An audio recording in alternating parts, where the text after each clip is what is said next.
Ayan, nandito tayo ngayon sa Event Cinema po. So, nandito tayo ngayon kasama natin ang Barda Royal Squad dito sa pelikula nila Barbie Forteza, Miss Charo Santos at Miss Boots Anson Roa. Po ay Until She Remembers.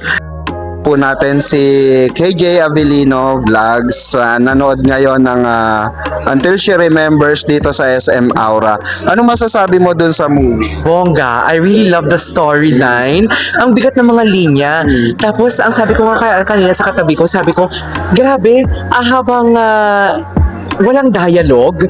Alam mo yung walang salita, hindi sila nagsasalita, pero kitang-kita talaga ang mga emotion. Ang gustong-gusto kong part doon, yung sumigaw si Barbie. Napastory nga ako eh. Sabi ko, sobrang wasak, sobrang galing. Ang bigat, ang ganda. I love the storyline, in fairness. So, ano bang susunod na sa tingin mong aabangan natin, or ano ba yung major na inaabangan mo ngayong taon na to? Ang major na inabang ako, of course, comeback ng Barda. Ayun. Comeback ng Barda. Ituloy niyo na yung moments of love niyo. Ituloy niyo na yung MK. Ipanglaban na yan sa Metro Manila Film Festival this year. Diba? Ang laki kayo ng potential. GMA Pictures yan eh. Diba? Diba? GMA, baka naman. Diba? Thank you, Mamang KJ. Ayan. So, kasama natin, Mamang KJ po. Ano po masasabi nyo sa pelikula ng Until She Remembers and pagganap po ni Barbie Forteza dito sa pelikulang ito? Ay naku, napakagaling ni Barbie talaga. Wala akong masabi. Number one na talaga sa puso namin at the best talaga yung pelikula niya para sa amin. Napaiyak na kami kanina. So, ano bang inaabangan nyo ngayong susunod na aabangan nyo sa Barda? Ano bang major na aabangan nyo? Gusto namin talaga magsama na sila ni David. Napakatagal na kasi. Halos bakit hindi pa sila binibigyan na dalawa lang talaga sila? Kasi sayang naman, yun ang inaabangan namin talaga. Na-stress na kami sa kaka-entry. Yes, makapanood ng GMA, of course. Okay. Anong nyo? Sana sa GMA, bigyan na sila ng slot naman na dalawa lang sila. Yeah. Kung pwede nga sa ano ba to? Yung pelikula nila na pang Korean, yun yung gusto namin. Yung Maria Clara na number 2. MK. Oo, MK. Yun ang inabangan talaga namin. Sana i-partner na sila talaga. Ano pong group nyo? Senior Porbarda. Ayan. Thank you. Mabuhay po ang Senior Porbarda at saka mabuhay din kay Sir Pekwa. Ayan. Yay! Ayan mga kabarda, kasama natin ang nag-iisang Barda United ng buhay nyo. Of course, Madam Biu. So, ngayon, Madam, anong masasabi mo sa napanood mo na finally ang Until She Remembers? Ano masasabi mo sa pagganap ni Barbie dito?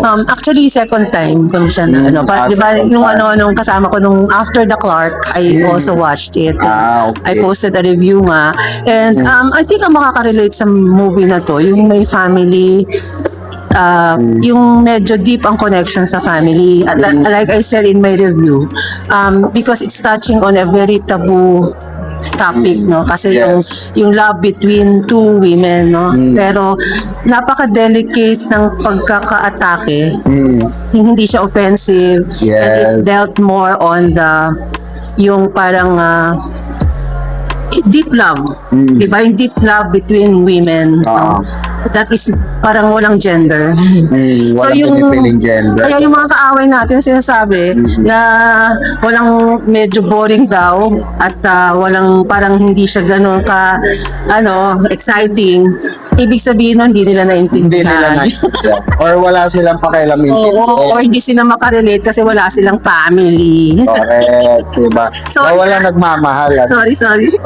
So, ano ba yung major na inaabangan mo ngayong taon? Ako talaga nag-expect ako ng Barda Project, GMA. Ayan.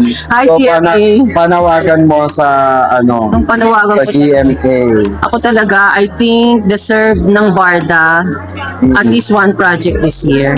I think that's only fair to the fans, no, who are really investing so much. Yes. And I guess ako sa akin, kung wala nang tutoy sinasabi na wala nang ma-expect, I think it's just fair na sabihan nila ang fans, di ba? Yes. But Just to be fair. I think the fact that they are not, di ba, they are not discouraging us, it means meron pa tayong aasahan. Sana tabang. Oo. Think positive, di ba? Parang, Correct. Ayan, thank you once again.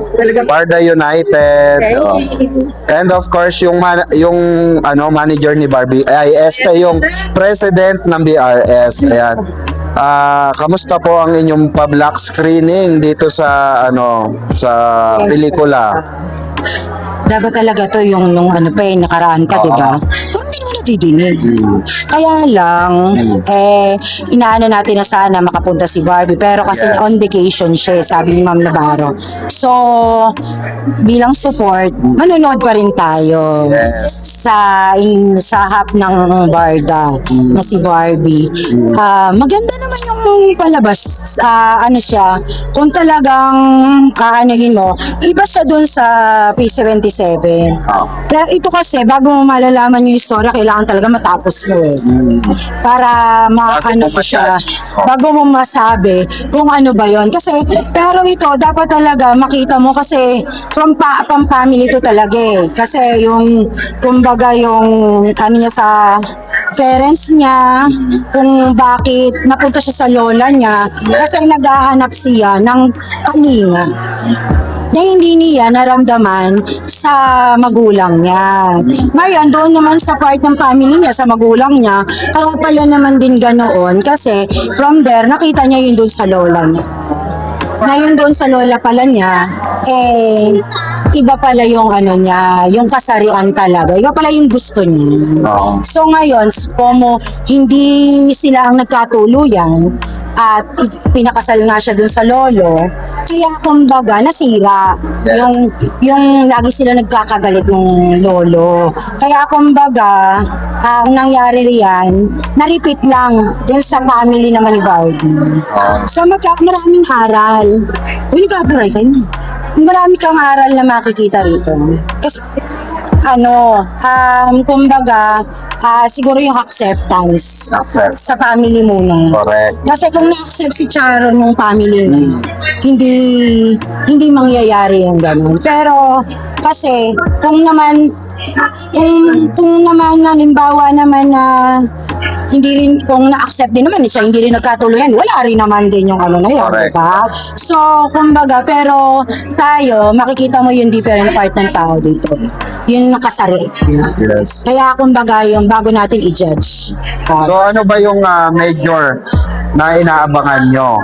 May inaabangan ba kayo na major dito sa kay Barbie na project or sa Barda?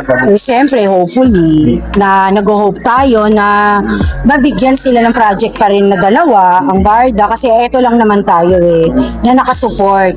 Ako nga very thankful sa ating mga ka-Barda group, kasi sa maniwala kahit sa hindi, within 2 days, na-erase namin ang fans na to. And I'm very thankful. Ganun talaga sila, na kahit wala si Barbie, isusupport natin yung ating ka-BS. Kaya nagpapasalamat ako sa mga nag-sponsor, sa mga pumunta, sa kila KJ, kila BU, kila VIP, siyempre kay Mamang. Yung laging suporta sa ating mahal na Barbie doll, diba? Kailangan talaga i-support natin. And please lang, GMA, baka naman po, yung project, waiting po kami. Diba? Anytime po, nag-wait po ang Barda fans. Nandito lang po kami. Lalo na po ang mga senior na mahal ang Barda. Diba? Barda is life. Oo, Barda. Stress reliever. Na-stress po kami pagka, siyempre, iba ang nakikita. Kaya- So, ayun, thank you so Mama, much. thank you. Thank you, Bulacan pa po ako. Diyos Ayan, from Bulacan pa to, SM Aura. So, para lang makapag-celebrate ng, pa-BS dito sa SM Aura. Once again, thank you so much sa inyong black screening. Very successful and congrats once again. Ito po muli ang inyong lingkod, ang maderang baklitang mimosa. Ayan, Mamang Pickles, magkita-kita po tayo. Congratulations, Barbie!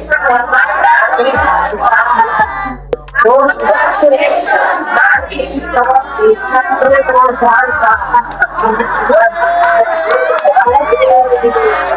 Congratulations, Barbie!